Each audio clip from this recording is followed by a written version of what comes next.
Fuente de Luz presenta una reflexión espiritual a cargo de José Luis Cepeda. Si necesitas ayuda en oración y consejería, contáctanos en www.fuentedeluz.org o escríbenos al correo oficina@fuentedeluz.org. Ahora te dejamos con este interesante tema. En la Santa Cena sucedieron cosas interesantes que deberíamos analizar. Por ejemplo, ya analizamos que antes de la Santa Cena, una de las cosas que se dio es que comieron. La comida que no era necesariamente el cuerpo de Cristo, sino que era una comida seguramente, bueno, no tan ordinaria, porque ellos no podían comer en esa semana, ellos no podían comer cosas con levadura. Entonces, solamente, por ejemplo, hierbas amargas, según recordamos, y entonces la cosa es que comieron, ¿verdad? Y podríamos encontrar muchas cosas que sucedieron antes y en otro día las vamos a analizar. Cosas que sucedieron en el momento de la Santa Cena. Podría decirles yo que una de las cosas que sucedieron, si es que fue ya en ese momento, es que Jesús les dijo que uno de los que estaba ahí lo iba a traicionar. Entonces, una de las cosas que puede suceder en la Santa Cena es que viene revelación de aquellas cosas que estén ocultas.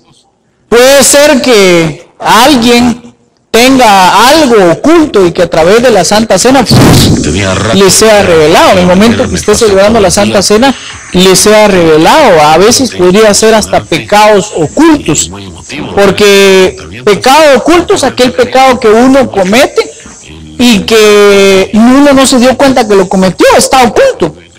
Pero pecado encubierto es aquel que uno sabe que cometió, pero lo cubre, lo esconde, no quiere que nadie se dé cuenta. Y hay una diferencia entonces entre el pecado oculto y el pecado encubierto. Dice la Biblia que el que encubre su pecado no prosperará, mas el que lo confiesa y se aparta alcanza misericordia. O sea que no es de solo confesarlo y seguir uno ahí, ¿va? Sino que hay que confesarlo y apartarse. Entonces se alcanza la misericordia, pero ese no es el tema, ese sería otro tema para otro día. El asunto es que puede ser, porque en ese momento se reveló, y Jesús sí dijo quién lo iba a traicionar, porque él dijo que el que moja su pan, ¿cómo fue que dijo? Es que no encuentro, no me recuerdo bien las palabras, el que moja su pan en mi taza o mi vaso, no sé, en mi recipiente. Entonces él mismo le dijo, seré yo maestro, y él le dijo, tú lo has dicho. O sea, ya, vaya que Pedro no desenvainó la espada en ese momento, con que vas a traicionar al maestro, ¿no? Porque él sí le dijo que lo iba a traicionar, y dijo, tú lo has dicho, seré yo, tú lo has dicho. Eso es como que, por ejemplo, yo venga y diga en el trabajo, ¿verdad? Fíjense que vamos a tener que despedir a una persona entre nosotros, entonces viene alguien y dice, ¿seré yo? Sí, tú lo has dicho. Si yo le digo así, es obvio, que le estoy diciendo que es esa persona. Más claro, no canta un gallo, dicen por ahí. Entonces, en la Santa Cena podría haber revelación, pero el tema no es en la Santa Cena, el tema es después de la Santa Cena. La cosa es que después de la Santa Cena, ¿qué sucedió? Número uno, hay alabanza. Porque dice la Biblia que después de haber cenado, o sea, está hablando de la Santa Cena, dice que cantaron un himno. Y de ahí, después de haber cantado el himno, salieron de ahí menciona la Biblia a dónde salieron, que no me recuerdo específicamente a dónde, pero una de las cosas que sucede después de la Santa Cena es que va a haber alabanza en nuestro ser. Entonces hoy, después que participemos de la Santa Cena, en el nombre de Jesús, y no solo hoy, las veces que hemos participado de la Santa Cena, no sé si ustedes sienten que ya tienen ganas de alabar al Señor, porque eso sucede, después de la Santa Cena hay alabanza, porque eso, por algo quedó ahí escrito. Como dice, ya lo encontré, ¿no? Está en los 3 evangelios, no, anda en otro lado. 26 dice, y mientras comían tomó Jesús el pan y lo bendijo y lo partió y dio a sus discípulos y dijo, tomad, comed, esto es mi cuerpo. 27, y tomando la copa y habiendo dado gracias, les dio diciendo, bebed todos de ella, 28. Porque esta es mi sangre del nuevo pacto, que por muchos es derramada para remisión de pecados. 29. Y os digo que desde ahora no beberé más de este fruto de la vid hasta el día en que lo beba de nuevo con vosotros en el reino de mi Padre. Está en el 30 entonces. En el 30 está, ¿verdad? ¿Cómo dice? Y cuando hubieron cantado el himno, salieron al monte de las Olivas. Entonces, después de haber cenado, cantaron un himno. Ok, pero no es ahí donde yo quiero enfocarme en este momento, sino que más bien despuesito que ellos salieron. ¿Qué le pasó a él? Lo entregaron definitivamente. Pero el asunto donde me quiero centrar es que él fue llevado a la cruz. Después, porque horas después de haber participado en la Santa Cena, fue llevado a la cruz. Entonces, una de las cosas que puntualmente la Santa Cena nos lleva es a la cruz. O sea, la Santa Cena es la antesala a la cruz.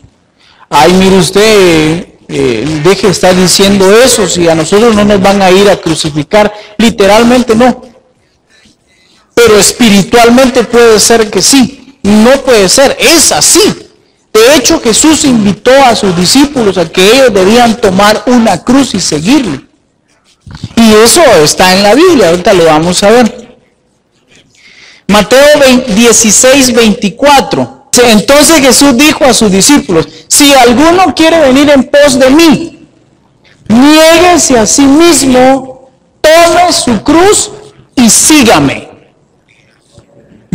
Negarse a sí mismo sería todo un tema para desarrollar y no me voy a detener ahí, pero una de las cosas de negarse de sí mismo podría ser: yo tengo ciertos gustos, pero hay esos gustos que yo tengo que a Dios no le agradan, entonces yo me tengo que negar a sí mismo, a mis gustos, a mis preferencias, por seguirlo a Él.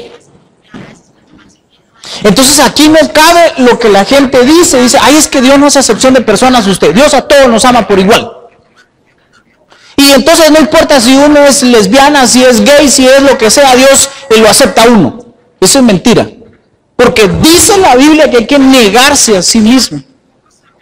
Entonces habría que encontrar todas aquellas cosas que a Él no le agradan, entonces uno se tendría que negar todas esas cosas. Pero ese sería otro tema para otro domingo. El asunto aquí va hacia donde dice: niéguese a sí mismo, tome su cruz. Miren, esto no se trata de que aquí pongamos una venta de cruces y que yo les diga, bueno, que quiera seguir al Señor, tome su cruz. Y va, deme una, ¿cuánto vale? 15 quetzales, perfecto, aquí está. Entonces se la pone aquí en el cuello. Si se quiere poner una, está bien, ¿verdad? O sea, no es que tal vez eso sea malo. El problema es que no se refiere a tomar una cruz y ponérsela en el cuello o ponerla en el retrovisor del carro. Si la tiene, está bien, ¿verdad? No creo que tal vez eso sea problema al cargarla. La cosa es que no se refiere a eso, sino que se refiere a ver qué le pasó a Jesús cuando tomó su cruz. Tome su cruz, como quien dice, obsérveme a mí cuando voy a tomar la cruz y mire lo que me va a pasar. Porque cuando uno toma una cruz y se la pone, por ejemplo, aquí o en la mano, ¿será que le está pasando lo mismo que a Jesús? Tal vez sí o tal vez no, dependiendo, ¿verdad? Si realmente esa persona está tomando la cruz en sentido espiritual. Pero si la está tomando en sentido literal, tal vez, seguramente no, porque otra forma podría ser que en algunos lugares lo hacen, que cada determinado tiempo hay personas que literalmente toman una cruzona y la cargan, pesada, y ahí van cargándola. Dicen ellos que para sentir lo que Jesucristo sintió. Y yo no creo que Jesús les estaba diciendo a ellos que hicieran eso en lo literal, porque miren, leamos otra vez lo que dice. Entonces Jesús les dijo: si alguno quiere venir en pos de mí, pregunto, ¿sus discípulos fueron en pos de Cristo? ¿Sí o no? Sí, por supuesto. ¿Llevaron una cruz ellos literal? literal, no. Espiritual o simbólica, seguramente sí, porque ellos se negaron a sí mismos. De hecho, ellos dejaron familia, dejaron todo por seguirlo a Él. Entonces, eso también es negarse a sí mismo. Entonces, no les estaba diciendo Jesucristo que lo hicieran en lo literal. Él sí lo iba a hacer en lo literal para darnos el ejemplo. Pero Él no estaba hablando en lo literal. Entonces, si no estaba hablando en lo literal, tenía que estar hablando en forma de una figura o en forma espiritual. Entonces, ahí es donde nosotros tenemos que entender una cosa bien importante. Porque si Él les hubiera estado diciendo en lo literal, entonces al final Él les hubiera dicho: ninguno de ustedes vino en pos de mí porque no llevó su cruz conmigo, como yo la llevé. Les hubiera dicho, pero como no era lo literal, entonces quiere decir que para nosotros tampoco es en lo literal. No sé si me voy a entender. Podemos mandar a hacer unas cuantas cruces pesadas, pero solo gastaríamos tal vez el dinero en mandar a hacerlas, porque no es en lo literal, sino que es en lo espiritual. Entonces tenemos que verlo desde un punto de vista espiritual para poder seguir a Cristo. Yo no sé, pero yo sí quiero seguir a Cristo. ¿Y ustedes? Entonces tienen que negarse a sí mismos y tomar su cruz. No lo estoy diciendo yo, así lo dice la Biblia. Si alguno quiere ir en pos de mí, tome su cruz. Ok, tome su cruz, pero la cruz se toma después de la Santa Cena. A eso quería llegar. Entonces tomemos la Santa Cena hoy. Recordemos este momento tan impresionante en toda la historia de la humanidad. Porque para eso es la Santa Cena. Haced esto en memoria de mí. Cuantas veces pudieres, así dice la Biblia. Entonces, en memoria de Él, hoy lo vamos a hacer. Tomemos la Santa Cena, pero después de tomar la Santa Cena, tomemos la cruz también, porque si solo tomamos la Santa Cena, el problema es que no vamos a ir en pos de Él. Y si no vamos en pos de Él, nos va a ir mal. Así ponía fuertemente en mi corazón, que hasta en forma de canto salió la profecía.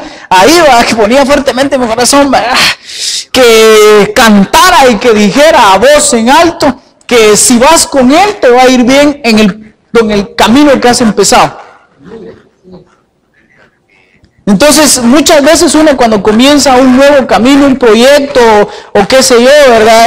Normalmente hay temores porque uno dice: ¿cómo me va a ir? ¿Y qué va a pasar? Y entonces lo primero que uno piensa es si va a haber alguien, un ser humano quien le pueda auxiliar en cuando el camino se ponga turbulento. Y la realidad es que puede ser que Dios sí ponga un ser humano que nos ayude, pero el mejor ayudador se llama Jesucristo.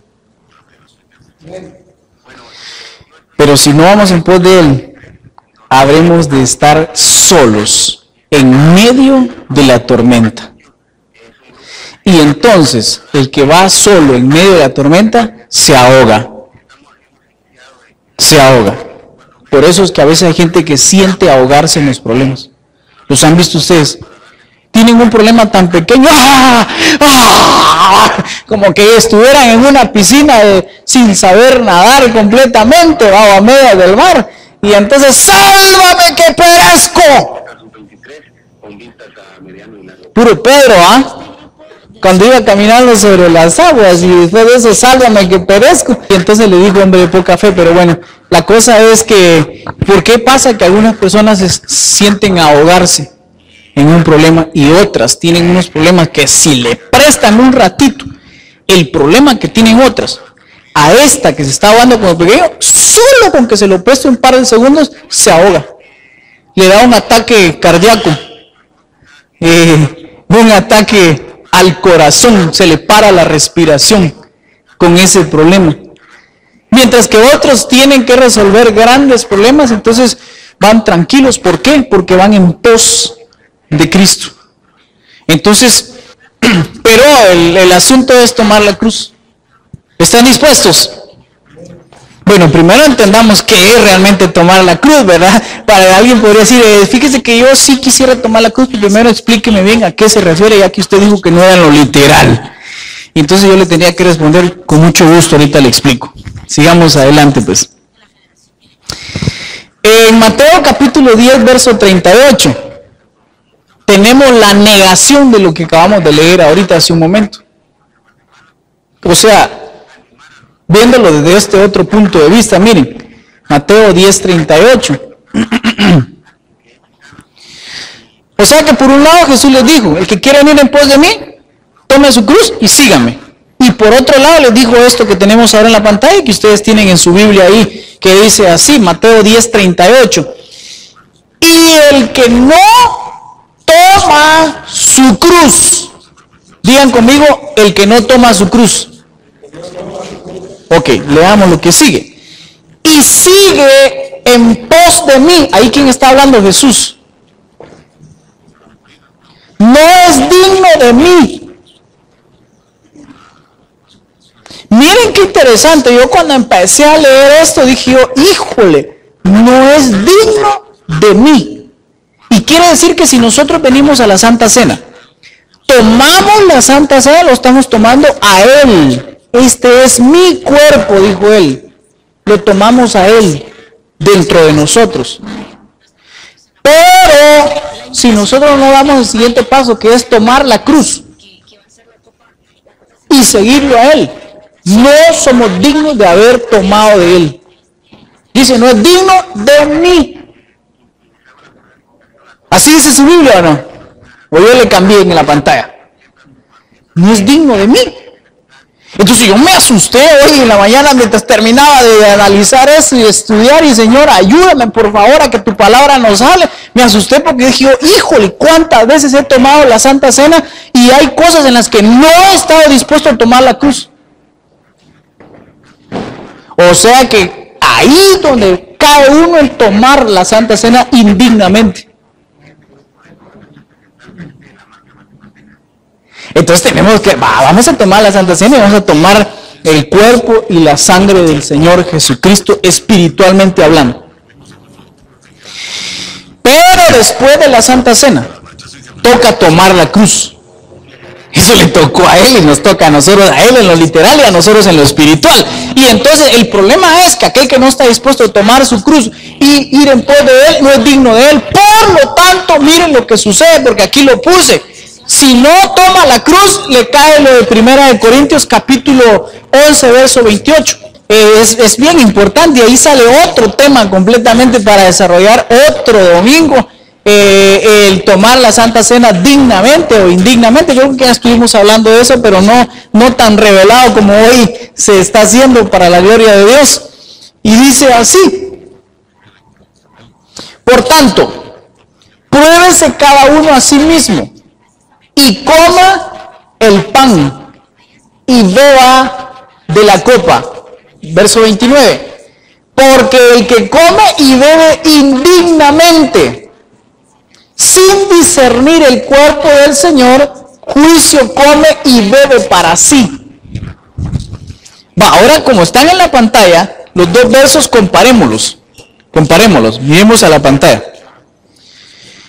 Dice en la Biblia, en Mateo 10:38, el que no toma su cruz y sigue en pos de mí, no es digno de mí. Y ahora en el 1 Corintios 11:28 dice que el que come el pan y bebe la copa indignamente, juicio come y bebe para sí. Entonces yo no sé si ustedes están entendiendo lo que yo logro entender acá. Que si uno come, participa de la Santa Cena y no está dispuesto a tomar la cruz y seguirlo a Él, entonces es indigno de Él. Y si es indigno de Él, entonces quiere decir que comió y bebió indignamente. Y si comió y bebió indignamente, juicio come para sí. ¿Y a qué se podría referir cuando dice juicio come para sí? Ahorita les explico, porque como yo estudié Derecho, eso me sirve. Gracias a Dios que estudié Derecho. Voy a terminar a lo mejor para tener mi cartoncito para que ustedes me crean. Un juicio es el momento en el que alguien es juzgado por un delito que cometió o una falta. Eso es un juicio, es el momento oportuno en que es juzgado. El problema de los juicios es que o sale libre o sale sentenciado. Si sale sentenciado, tiene que pagar económicamente o con cárcel, dependiendo del tipo de la falta o delito.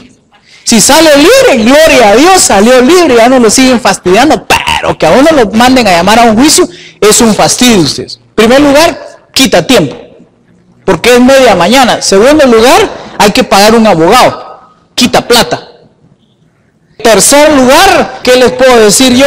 El riesgo de que se pueda ir a ser sentenciado, o sea, es un problema, definitivamente. Los juicios no son agradables.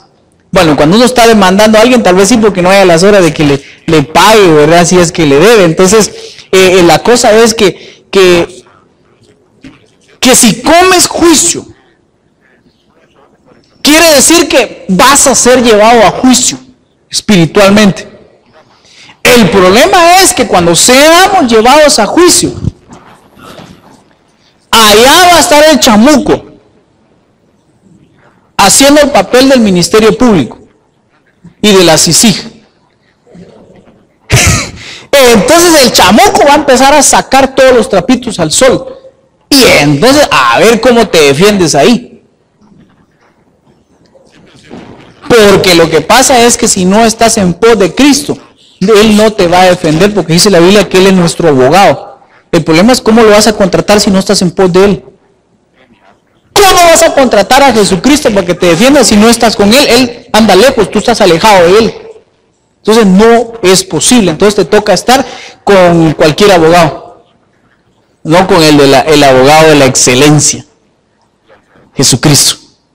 Bueno, entonces realmente comer juicio es un problema. Ese sería otro tema. Ya hoy salieron como 5 temas para poder desarrollar qué es comer juicio para sí. Sería todo un tema. Vean, más o menos se les expliqué que quiere decir que vas a ser llevado a juicio. Si eres inocente, nada más que comiste indignamente, pero eres inocente de toda culpa, nunca has mentido, nunca le mentiste a tu pareja, nunca te has enojado con alguien, nunca le quedaste a deber algo a alguien que no le pagaste, ya sea porque se te olvidó o porque no querías, si nunca has tomado algo que no es tuyo, aunque sea un lapicero o tal vez dinero de tus papás, tal vez cuando eras pequeño, podría seguir mencionando más cosas. Si nunca has agredido a alguien verbalmente, si nunca has hecho nada de eso, eres libre completamente, entonces ve al juicio, porque entonces va a decir, el diablo podría sacar cualquier cosa y el Espíritu Santo, como Él es fiel y verdadero, entonces va a decir, no, eso no lo hizo Él. No, tampoco diablo, tampoco. El libre, vete en paz. No hay ningún problema. Pero si eres culpable y no te arrepentiste y no hay perdón de pecados sobre ti, entonces te toca pagar ojo por ojo, licenciado. Bueno, y diente por diente. Les agradezco bastante. Bueno, o sea, que quiere decir que así, con lo malo que hiciste, igual te van a hacer a ti. No se había ido, pero está en ay, que me lo hagan en lo espiritual. Usted, no, si eso se te va a aplicar en la realidad. Por eso es que a veces uno dice, pero ¿por qué me está yendo tan mal, Señor? ¿Qué hice para merecer esta vida? No, lo que pasa es que fuiste llevado a juicio. Y allá en el juicio, ahorita te toca pagar. Que el Señor nos ayude, ¿verdad?, a no ser llevados a juicio mejor, y si somos llevados a juicio, estar en pos de Jesucristo. Amén. Ahora, por otro lado, miren lo que el pasaje dice. Es que el pasaje, al analizarlo bien completo, ya se vuelve otro tema. Porque dice, por tanto, pruébese cada uno a sí mismo y coma así el pan y beba así la copa. Entonces, cuando uno se prueba a sí mismo, uno se examina y dice, híjole, no, yo estoy mal. Eso es lo que Él nos está diciendo ahí en ese pasaje, yo estoy mal. Entonces, si uno se prueba a sí mismo, también eso lo hace digno.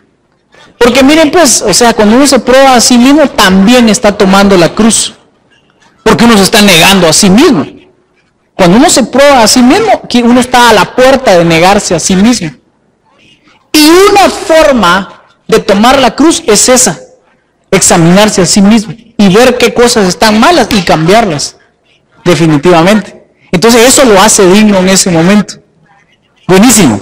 Buenísimo, porque ahí sale otro tema, ¿verdad? Que es probarse a sí mismo.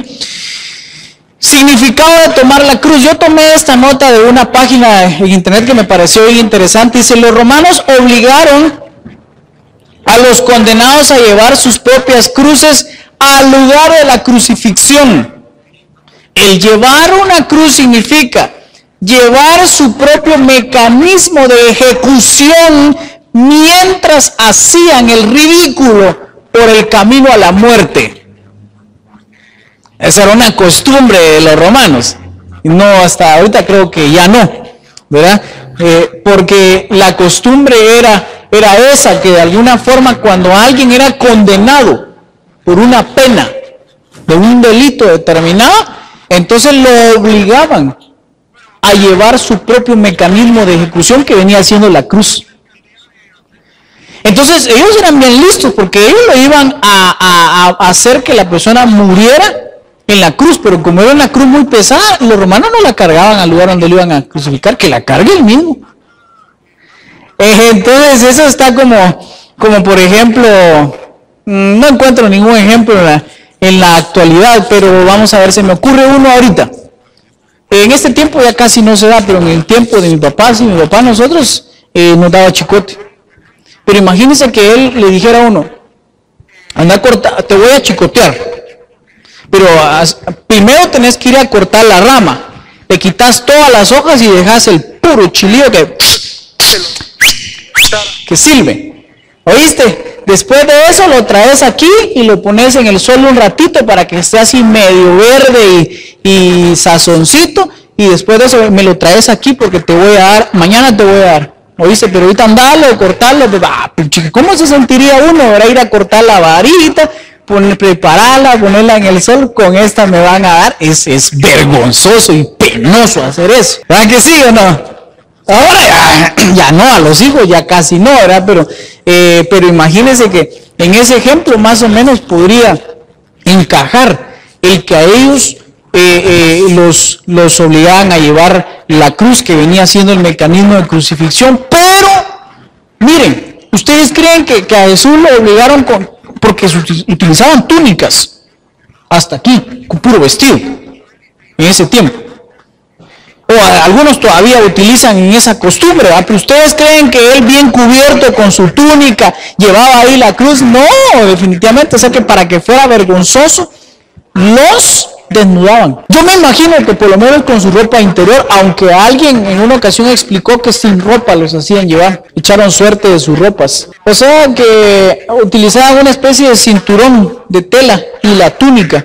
Entonces las ropas el cinturón era parte de las ropas. El interior no dice la Biblia en alguna parte que utilizaran, por lo tanto podemos determinar que no. Entonces quiere decir que el llevar la cruz frente al pueblo era un mecanismo definitivamente de vergüenza.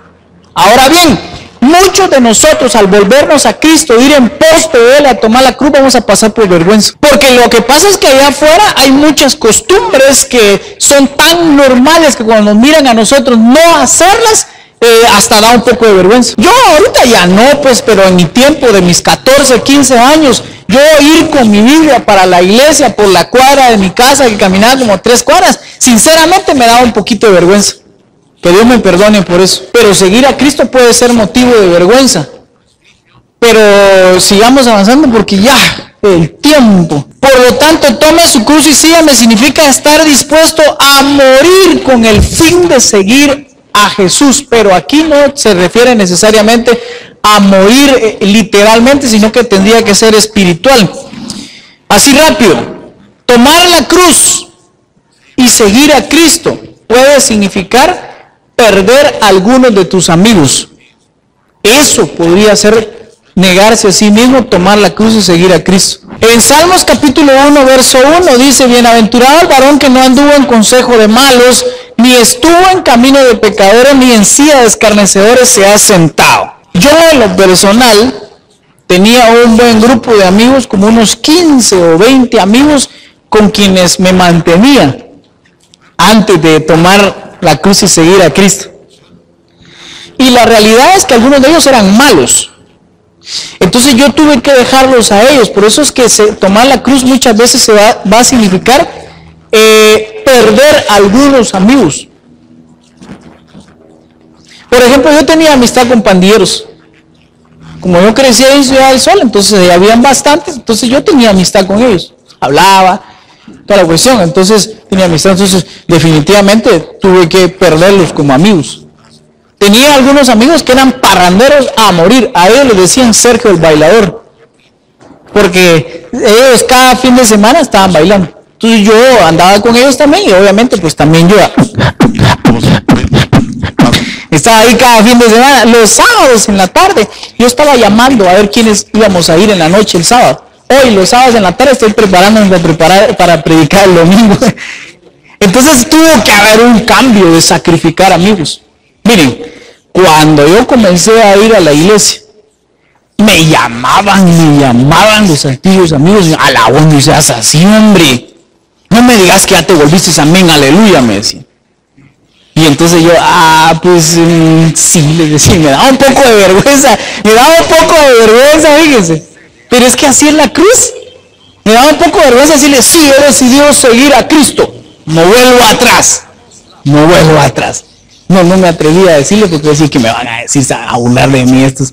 Dice yo, pero poco a poco se me fue quitando eso, ¿va? Pero la cosa es que a ustedes, si van a tomar la cruz, después de tomar la Santa Cena, tengan la seguridad que van a tener que dejar a algunos amigos. Porque los amigos lo aconsejan a uno, aprendimos acá el viernes pasado. Entonces, como ellos lo aconsejan a uno, dice la Biblia que si quieres ser bienaventurado, tienes que tener cuidado de no andar en consejo de malos. Pero así rápido, porque el tiempo, si no va a lograr explicar realmente qué es tomar la cruz. Bueno, ahí tenemos una foto que puse yo, ¿verdad? Siempre hay alguien que nos está diciendo cosas. Y definitivamente uno anda en el camino de ellos, tiene que apartarse para seguir a Cristo. Esa es una cosa muy importante. Si no cambias tus amigos, no estás llevando la cruz. Si no los cambias, tienes que cambiarlos, porque mientras ellos estén ahí van a estar haciendo influencia. Miren, yo tuve que cambiarlos literalmente todos. Solo me quedé como con 3 o 4 que esos sí eran cristianos. Porque tengo amistades desde niño que estudiamos en la primaria y que son cristianos, y gloria a Dios se mantuvo la amistad. No necesariamente hay que cambiarlos todos, o sea, varios o algunos. Entonces,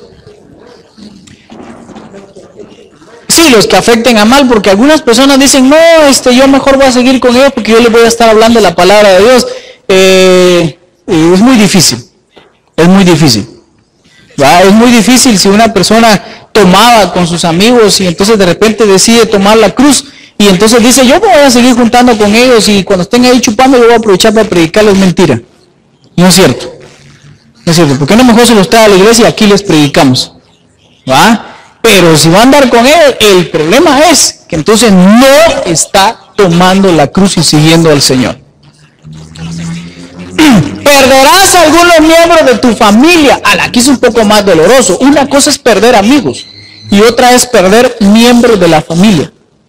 Miren, ha habido casos, yo vi una película donde, ya se las conté a ustedes, ¿verdad? Donde un chinito se vuelve a Cristo, decide tomar su cruz y seguir a Cristo y el papá lo echa de la casa.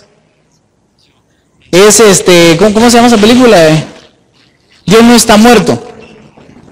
Pero esa es una película, la realidad es que así se dan muchos casos. Yo he conocido a personas que cuando se volvieron a Cristo, sus papás les dijeron, te desheredo, traigan el testamento. Va con su abogado, le dice, su notario, y le dice, sáqueme de la herencia a ese.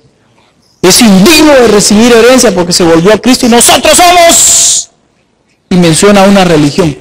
En esa religión nacimos, en esa vamos a morir. Dice. Gracias a Dios porque muchos de esos han cambiado, porque con uno de la casa que se convierta a Cristo, verdaderamente, y se cumple lo que dice la palabra de Dios. Tú y tu casa serás salvo. Entonces ahí se cumple poco a poco, porque entonces los papás poco a poco se dan cuenta que realmente empezó a cambiar y que se está volviendo una buena persona. Entonces dicen, no, creo que de verdad cambió, entonces yo también quiero cambiar. El Espíritu Santo hace esa obra maravillosa, ¿va? Pero la cosa es que a veces no es así. A veces toca perder a mi familia. Les voy a poner un ejemplo. Viene Misaída. No, Misaída mejor. Bien, bueno, mejor Quique, pongamos Quique de ejemplo. Viene Quique y él acostumbraba con su familia que cuando se reunían a un cumpleaños, su familia, lo primero que había era botella. Entonces, ahí había siempre chupe. Es un ejemplo. Entonces, y entonces en su familia estaban acostumbrados a hacer trampa también. De repente aprovechaban que alguien estaba mal parado y le sacaban ventaja, le robaban, pues va, más claro. Pero eso es lo que su familia hacía. Entonces viene él y sí decide tomar la cruz y seguir a Cristo. Entonces el Espíritu Santo le comienza a decir, no, eso no está bien. Si andas ahí con ellos te van a influenciar. Entonces él va a tener que perder familia, porque la familia le va a decir, venite hombre, aquí estamos reunidos, no seas, ¿cómo es que dice? No seas maricón hombre, venite. Y entonces él dice, no, prefiero perder mi familia y seguir a Cristo. Mejor me voy a la iglesia temprano, porque si me voy al chonguengue el sábado, voy a llegar tarde a la iglesia, porque voy a estar con sueño y me va a dar pereza levantarme. Entonces él en esa manera pierde familia, porque entonces su familia va a empezar a decir, sí, que se ha vuelto como apartado, ni modo, ya vieron, ese de una vez se aisló, ese ya no es de la familia, pueden empezar a decir. Pero es que lo que pasa es que eso es llevar la cruz. Y la familia puede ser que lo insulte, puede ser que la misma familia le ofenda y le diga, ¿qué? Ahora lees la Biblia, ahora estás haciendo rico al pastor. Le van a decir, entonces, va a empezar la verdad así como que con un poco de pena, y dan ganas de responderles, pero como es seguidor de Cristo, Cristo se quedó callado. Dice la Biblia que enmudeció su boca. O sea, él no estuvo insultando y diciendo, no, ustedes, ¿por qué me golpean? Si yo no he hecho nada, no, callado. Y la familia te va a golpear. Porque quienes golpearon a Jesucristo definitivamente fueron los romanos, pero la misma familia de él también lo abandonó. Tu familia te va a abandonar. Cuando él tomó la cruz, los discípulos lo abandonaron. O sea que tus cercanos de ese momento te pueden abandonar. No te pueden, te van a abandonar. ¿Y por qué no decirlo? Hasta traicionar. Entonces está serio tomar la cruz. Usted mejor no tomo la Santa Cena, podría decir algo en este momento. No, examínese cada uno a sí mismo y tome el pan y tome el vino. Y en el nombre de Jesús, después de tomar la Santa Cena, a tomar la cruz. Y entonces veamos un pasaje en la Biblia bien claro de esto, y yo creo que ahí nos vamos a quedar. Tengo más cosas, pero ya es demasiado tiempo. La próxima vez me organizo mejor para enseñar. Mateo capítulo 10, verso 37. Este pasaje es bien claro, ustedes. Porque miren, pues a veces, yo de hecho esta semana hablaba yo con un joven que tiene 17 años y que tiene problemas en su casa, se quiere ir de su casa. Él está estudiando aquí. Se quiere ir de su casa porque dice que sus papás no aceptan la novia que él tiene. Y entonces yo le pregunté, ¿cuánto tiempo hace que conoce a la novia? Me dijo, desde diciembre para acá. Si puede, le dije, o sea que usted tiene como 3 meses de conocerla. Digo, sí, me dijo. ¿Y a sus papás cuánto hace que los conoce? Le dije. Solo risa le dio, porque sabe que los conoce de toda su vida. Entonces yo, ahí es donde yo le tuve que decir, ¿verdad? Decida usted, ¿a quién prefiere? ¿Si a la novia o a sus papás? Y ahí está la respuesta, ¿no? Y creo que era obvio, ¿verdad? Pero con Jesucristo no es válido eso que yo le dije al joven. Porque imagínense que vengo y le digo, bueno, a ver, ¿cuánto tiempo hace que conoce a Cristo? 2 años, 1 año, o tantos meses, 2, 3 meses. Y entonces venga, yo le digo, ok, ¿a quién conoce de más tiempo? ¿O quién lo conoció de más? Ahí tenemos que cambiar la pregunta, ¿va? ¿Quién lo conoce a usted de más tiempo? ¿Sus papás o Cristo? Ahí sí sería válida la pregunta, porque dice que Él a los que llamó, a esos antes conoció. Entonces Él ya nos conocía a nosotros desde antes de nacer. Entonces, ¿quién es más importante? ¿Nuestros padres o Cristo? Cristo es más importante porque Él ya nos conocía, ya éramos amigos. Allá arriba, Él ya nos conocía. Entonces cuando venimos aquí a la tierra, ya cuando nacimos, ya él ya sabía cómo íbamos a hacer y todo, porque de plano, ¿verdad? Entonces aquí es donde dice este pasaje, miren, en Mateo capítulo 10, verso 37, el que ama a padre o a madre más que a mí, no es digno de mí, dice otra vez. No es digno de mí. Y cuando nosotros hoy vamos a tomar el pan, lo estamos tomando a Él. Entonces para eso en algún momento nosotros tenemos que amarlo más a Él, no en algún momento, siempre más a Él que a padre y a madre. Entonces, el que ama a hijo o hija más que a mí, no es digno de mí. Miren, a veces los hijos tienen una gran influencia sobre los padres. Que a veces le dicen, papá, no hagas eso. Vaya, dice, papá, no vayas a la iglesia. ¿Para qué vas ahí? Vaya, dice, está bien, hijo. Entonces, el problema es ese, ¿verdad? Que habría que entonces determinar realmente a quién vamos a amar más. Dije, amar más. Si a Cristo o a nuestra familia. Por lo tanto, ahí es donde sale la respuesta de que perderás a algunos miembros de tu familia. Y entonces ahí puse una foto, creo que todos vieron ese episodio, todos creo que lloraron más con ese episodio que con el arrepentimiento de los pecados. No, son bromas. A veces, gracias a Dios, yo le doy gracias a Dios porque cuando yo nací, el día que yo nací, mi mamá se volvió a Cristo. Y mi papá meses después, no mucho tiempo, meses después se volvió a Cristo. Por lo tanto, yo no viví ningún tipo de desprecio por ser cristiano de parte de mi familia. Al contrario, mi familia, mi mamá me decía, vamos a la iglesia, vas a ir a la escuela dominical. Cuando yo estaba, Dios, tal vez como Danielito, algo así, fue cuando empecé a escuchar las historias de la Biblia. Recuerdo puro bien esos momentos de los domingos a la hora del culto, cuando la persona que dirigía la escuela dominical se levantaba allá a la hora del mensaje, así como lo hacemos aquí, y con un dedo empezaba a llamar a los niños de ahí, corriendo porque nos daban una galletita al finalizar también. Ahí sí iba yo por la galleta. Pero mi papá, ay Dios, mi mamá, miren, ellos siempre nos encaminaron en ese camino del bien. Muchas cosas malas seguramente aprendimos de ellos, pero aprendimos esa buena.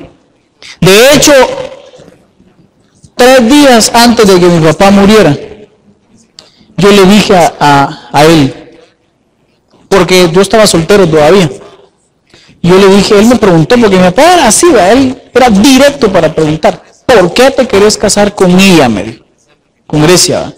Entonces yo me quedé pensando y le dije, hay varias razones por qué, pero le voy a dar una nada más, le dije.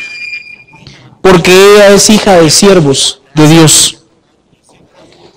Y yo siento, le dije, que al casarme con ella va a ser fácil para mí servirle a Dios con ella.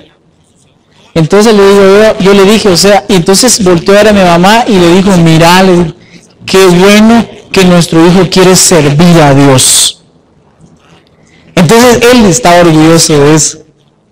Entonces a mí no me pasó eso, pero puede ser que algunos de ustedes estén pasando por un momento de desprecio de su familia. Tal vez su mamá, su papá o su hermano, su hijo, su tía no está de acuerdo con que usted tome su cruz y siga a Cristo. Prefiere venir y decirle, ¿por qué no mejor usas una cruz de esas que venden? No, le dice, porque eso no es en lo literal, eso es en lo espiritual. Le dice usted y le explica todo lo que yo le digo. Y no lo va a entender porque para entenderlo necesita una mente espiritual. Entonces mejor no se ponga a discutir. Solo dígale, he decidido seguir a Cristo. He decidido seguir a Cristo. No vuelvo atrás, no vuelvo atrás. Y lástima que no está aquí don Víctor porque nos ayude a cantarla. Él sí se la sabe. Así asombro. Ponernos de pie, por favor.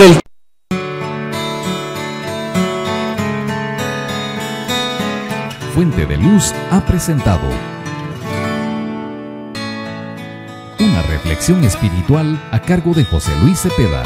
Queremos saber si este tema fue de bendición para tu vida o si necesitas ayuda con oración o consejería. Contáctanos en www.fuentedeluz.org o escríbenos al correo oficina@fuentedeluz.org.